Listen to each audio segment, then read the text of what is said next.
What's up YouTube, it is your option here back again with another OCG Prophecy decklist, and this time I'm here with a player called Kahara's decklist, and she managed to come third place in the field of 54, so well done to her.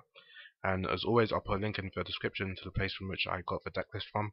So to get into things, she's running 3 Spellbook Magician, 3 Justice, 2 Breaker, 3 High Priestess, and 3 Effect Veiler. I think it's interesting that she's not running Trag or Maxi. For the spells, she's running 2 Spellbook of Eternity, 1 Heavy Storm, 3 Spellbook of Secrets, 2 Pot of Duality, 3 Spellbook of the Master, 3 Spellbook of Power, 2 Spellbook of Fate, 1 Book of Moon, 2 Spellbook of Wisdom, 1 Spellbook of Life, 1 Wonder Wand, and 1 of the Grand Spellbook Tower. For the traps, she's running 1 Compulse, 2 Torrential, and 2 Solemn Warnings. And I don't really like the Solemn Warnings because they're going to be quite dead.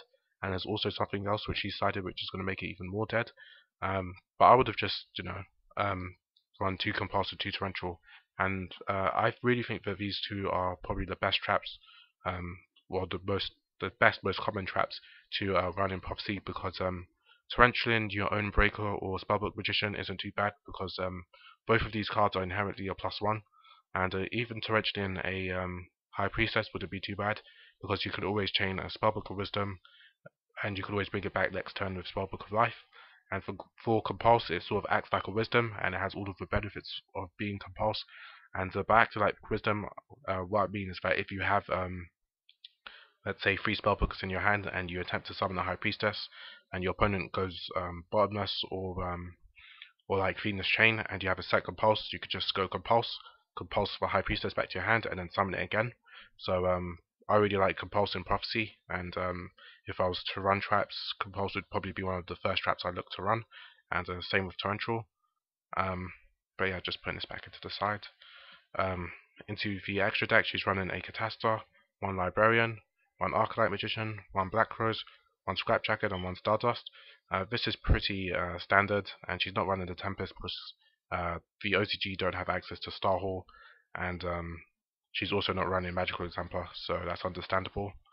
For the Exceeds, she's running 1 Gachi, 1 Shining Elf, 1 Dicasto Phoenix, 1 Levia, 1 Zenmains, 1 Gargagar Cowboy, 1 Maestroke, 1 Utopia, and finally 1 Big Eye.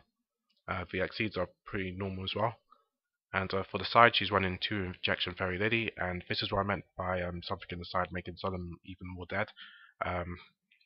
This is like, I think Injection Fairy Lady is an okay side, and it's like even more of a reason not to run Solemn Warning, just because you want to save your life points to use it for this, and it's potentially a dead draw.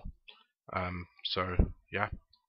Onto the other cards, she's also siding 2 Gemini Imps, the third Breaker, 1 Tsukuyomi, 1 MST, the second Compulse, 2 Needle Sealing, 3 Rival of the Warlords, and 2 Soul Drain.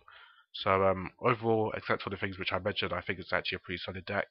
And as always guys, if you like the video, say so in the comment section, and don't forget to like the video, and if you haven't already, please subscribe